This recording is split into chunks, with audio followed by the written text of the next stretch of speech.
نبی پاک صلی اللہ علیہ وسلم کے ساتھ جو کچھ ابو جہل نے کیا حضور نے اس کا ذکر فرمایا فرعون بھی بڑا ظالم تھا، پر یہ جو میرا فرعون ہے یہ اس سے بھی سخت ہے۔ فرعون سے سخت کہا ابو جہل کو، لیکن جب اکرمہ بن ابو جہل نے کہا نا میں کلمہ پڑھنا چاہتا ہوں، ناراض نہ ہونا، ہم عزت نہیں دے پا رہے۔ جو 99 خوبیاں ہیں لوگوں کی وہ چھپ جاتی ہیں، پر ایک خامی ساری دنیا دیکھتی ہے۔ یہ ہمارے اندر کی وہ کمزوری ہے جس نے ہمارے علماء اور مشائخ اور بزرگوں تک کو معاشرے کے اندر بدنام کر دیا ہے۔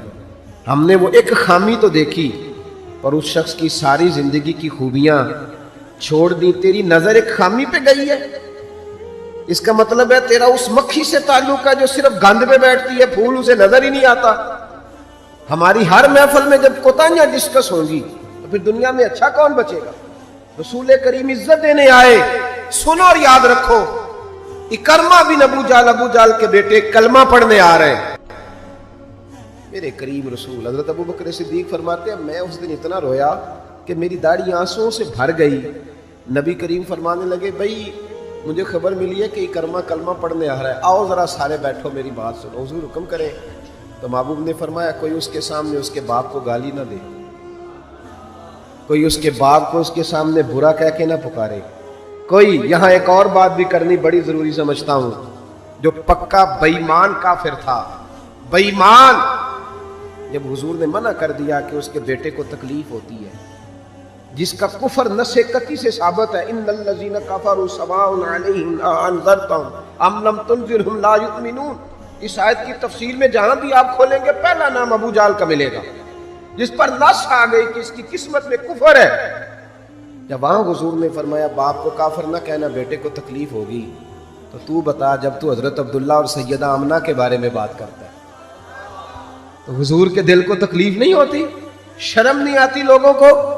حیا نہیں آتی؟ حضور کا دل دکھاتے؟ اور دیکھیں عبداللہ کا معنی اللہ کا بندہ ہے، اور جو آمنہ نام ہے اس نام کا حسن تو دیکھیں، ہو درود تجھ پہ بھی آمنہ اور تیرے لال پر بھی سلام ہو۔ تو تھوڑا آپ بھی پہچانا کریں، جو تیری اماں کو برا کہے تو سلام نہیں لیتا، اور جو نبی پاک کی اماں کے بارے میں بات کہتا ہے تو کہتا ہے مولوی صاحب رل مل کے رہنا چاہیے۔ عجیب بات ہے نا تیری، اس بندے سے سلام لے لے، اس سے گلا ملا لے جس کے سینے میں نبی پاک کے والدین کے بارے میں بغض چھپا ہوا ہے، اس شخص سے سینہ ملائے۔ تھوڑا سا سوچا کریں ہمارا کسی سے جائیداد کا کیا رٹا ہے۔ تو یاد رکھیں اکرمہ جب آ رہے تھے تو نبی کریم علیہ السلام نے فرمایا کوئی اسے اس کے باپ کو اس کے سامنے برا نہ کہے۔ حضرت ابو بکر صدیق کہتے ہیں پھر حضور نے فرمایا کوئی اس کے باپ کا کفر نہ گنوائے، کوئی اس کی زیادتیوں کا ذکر نہ کرے، کوئی اس کے بارے میں کوئی آیت نہ پڑھے، کوئی میرا قول نہ دہرائے۔ حضرت سیدنا ابو بکر صدیق فرماتے ہیں میں رونے لگا تو مجھ سے حضرت ابو دردہ کہنے لگے آپ کیوں رو رہے ہیں؟ تو میں نے کہا میں رو رہا ہوں محبوب کی رحمت للعالمین پہ کہ محبوب یہ کس کے استقبال کی تیاریاں کرا رہے ہیں، اور ساری زندگی تکلیف دی کن کے استقبال؟ خدا را ساری۔ اب یقین کریں آپ بیٹھ جائیں کسی مجلس میں، ناراض نہ ہونا، علماء نیک لوگوں کی بات نہیں کرتا، اپنی اور آپ کی کر رہا ہوں، ہم کسی محفل میں بیٹھ جائیں نا، ہم نے اب گناہوں کے نام بدل لیے ہیں۔ جھوٹ کا نام ہم نے بہانہ رکھا ہے، میں بہانہ کر چڑھیا سے، حالانکہ سچی بات کیا ہے؟ جھوٹ بولا۔ اور یہ غیبت کا نام ہم نے بدل کے گپ شپ رکھا ہے، تھوڑی دیر گپ شپ کریں۔ وہ گپ شپ کیا ہے؟ بڑے بڑے مذہبی لوگ میری طرح کے جبہ و دستار، وہ ساتھ والی اتنا اپنی جماعت کی تبلیغ کرنا ضروری نہیں سمجھتے جتنا ساتھ والی جماعت پہ تنقید کرنا ضروری سمجھتے۔ یوں لگ رہا ہے جیسے مقابلہ چل رہا ہے مذہبی لوگوں کا آپس میں، ہر آنے والے کو اور ہر ملنے والے کو اور ہر جس آدمی کا نام ہے اس کی کوئی نہ کوئی کوتاہی تلاش کر کے رکھنا ہمارا وتیرہ بن گیا ہے۔ اس مزاج کو بدلنا پڑے گا، جب یہ مزاج بدلے گا تو معاشرے میں حسن پیدا ہو۔ میری طرح جو آدمی بھی تھوڑا سا ممبر پہ بیٹھنے لگتا ہے وہ کہتا ہے میں ہی دین کا کام کر رہا ہوں، جو جماعت بھی کام شروع کرتی ہے کہتی ہے صرف ہم نے کیا۔ بھئی تم نے کیا تو تم سے پہلے غیر مسلم تھے سارے، تمہیں کیسے پتا چلا یہ دین ہے؟ تھوڑا تھوڑا نرمی پیدا کریں، رویوں کو ٹھنڈا کریں۔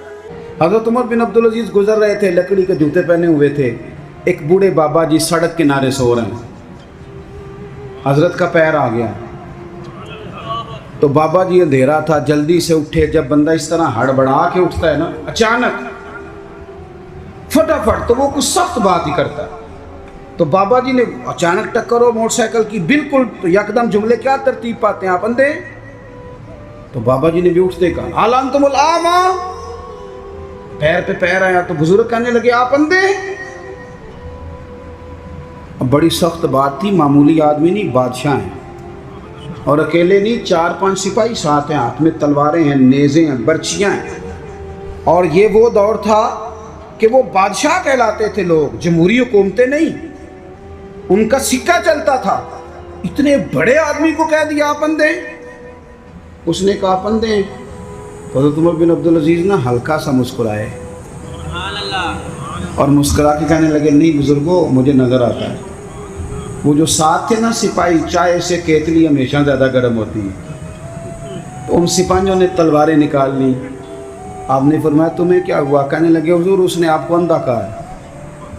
آپ فرمانے لگے نہیں انہوں نے تو نہیں کہا. کہا جناب کہا ہے. فرمایا نہیں کہا. کہا جناب کہا ہے. فرمایا بابا جی باتیں تم سے کر رہے تھے مجھ سے کر رہے تھے؟ کہا حضور وہ آپ سے کر رہے تھے. تو فرمانے لگے نادانو، انہوں نے مجھے اندھا نہیں کہا، بلکہ وہ تو استفہامیہ جملہ تھا. انہوں نے پوچھا ہے کہ آپ اندھے تو نہیں، تو میں نے کہہ دیا نہیں مجھے نظر آتا ہے. اس میں جھگڑے والی کون سی بات ہے؟ یعنی جتن تے ہر کوئی کھیڈے نا، کدی ہارن بھی تے کھیڈ فقیرا، اور جتن دا مل کوڈی پہ گئی، ہارن دا مل ہیرا. کسی جگہ کوئی ایسا سٹیٹس ہو، کوئی ایسی جگہ ہو، آپ ہر مقام پہ اگر جہالت ہی کریں گے اور جاہلوں سے ہی آپ بحث کریں گے تو وہ وہیں کے وہیں رہ جائیں گے، پھر تو آگے بڑھ ہی نہیں سکتے، کوئی کام آپ سے ہو ہی نہیں سکتا. نبی کریم صلی اللہ علیہ وسلم تشریف فرما ہیں، جناب صدیق اکبر ہیں. ایک بندہ بار بار حضرت صدیق اکبر رضی اللہ تعالیٰ عنہ پہ تنقید کر رہا ہے، بار بار. حضور خاموش ہیں. جب اس نے حد کر دی تو حضرت صدیق اکبر بولے، فرمایا تو غلط کہہ رہا ہے، میں اس طرح کا نہیں ہوں. آپ نے بات کو گہرائی سے سمجھنا ہے اور خدا را ضرور سمجھنا، اسے تقریر نہ سمجھنا جذبات کا اظہار کر رہا ہوں. ایسے تلخ تلخ لوگ، آپ یقین کریں ہم عقیدہ لوگ، ایک عقیدے، ایک نظریے کے، ایک جماعت کے لوگ، لیکن ایک دوسرے سے دوریاں. ہمارے رویوں نے اس طرح کر دیا ہے کہ ایک شخص اکیلا ہی زندہ ہے، بس وہی ٹھیک ہے، اس کے علاوہ کوئی بھی نہیں. اتنی دوری یار. وہ امت جس کی 80 صفحے ہونی ہے قیامت کے دن، جو نظر آئے گی پوری دنیا میں کہ یہی امت ہے، وہ اس طرح ٹوٹ ٹوٹ کے بکھر رہی ہے. ہم درگزر کرنے کو تیار ہی نہیں، وہ باتیں کر رہا ہے. جب حضرت صدیق اکبر نے جواب دیا تو کریم محبوب اٹھ کے چلے گئے.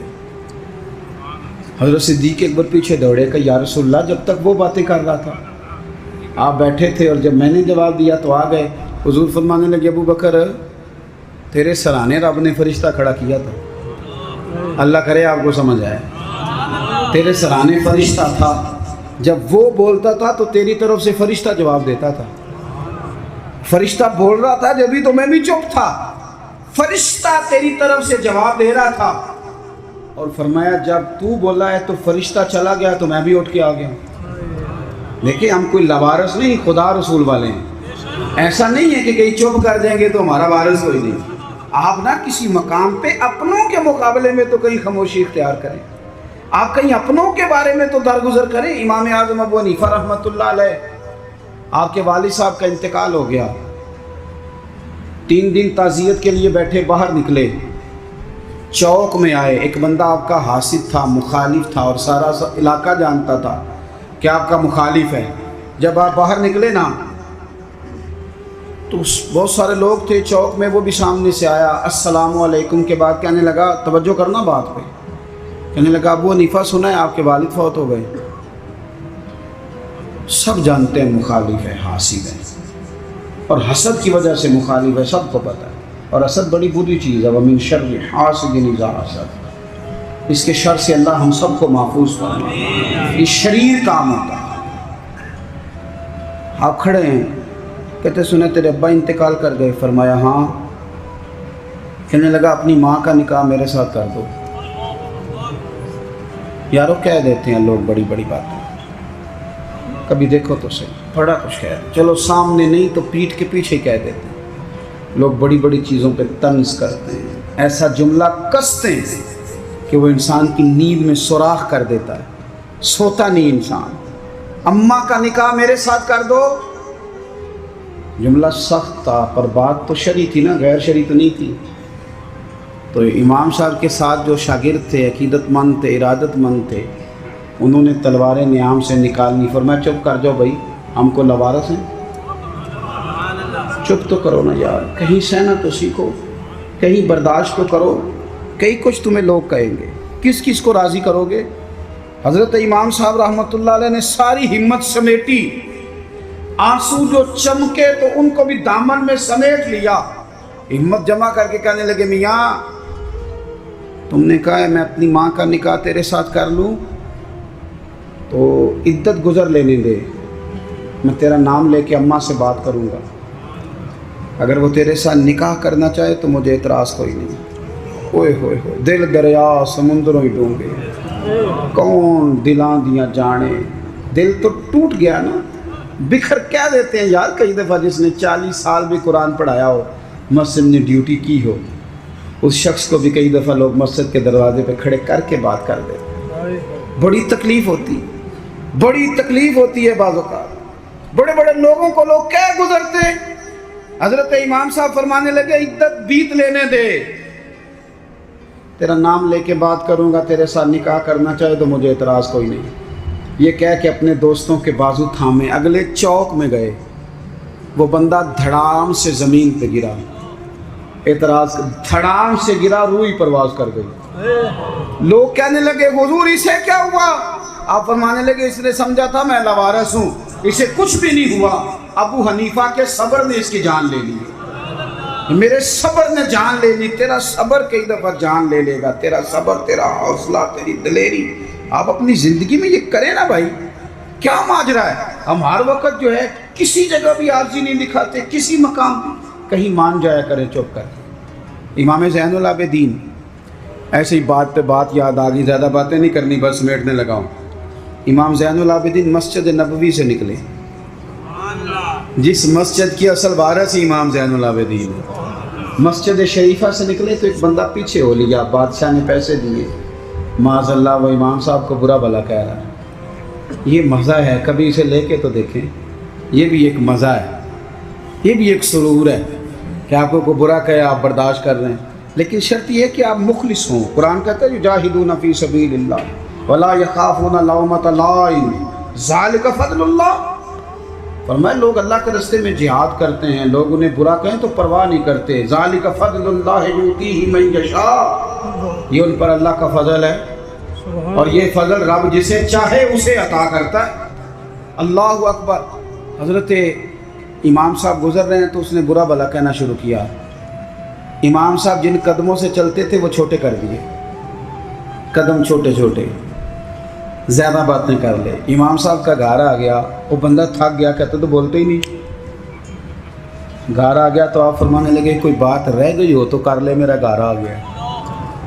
وہ کہتا ہے مجھ پر تو کسی نے بجلیاں ہی گرا دی، پہلے میں نے اخلاق سنا تھا، اب میں نے اخلاق دیکھ لیا، بجلیاں گر گئیں، سناٹا چھا گیا۔ جب میں سختے میں آ گیا نا، ہم تو دشمن کو بھی پاکیزہ سزا دیتے ہیں، کہتے ہیں جب میں پورے سختے میں آیا تو امام زین العابدین کہنے لگے ٹھہر جا ذرا، جانا نا۔ اندر تشریف لے گئے، ایک بوتل سرکے کی لائے، ایک شہد کی لائے، اور مجھے تھما کے نا، لمبی بات پھر بھی کوئی نہیں، میرے ہاتھ میں تھما کے کہنے لگے کہ لے جا، میرے دادا مولا علی نے فرمایا تھا پتر جو دروازے تک آئے اسے خالی نہیں بھیجا گا، کہ لے جا تیری مہربانی، تحفہ ہے رکھ لے۔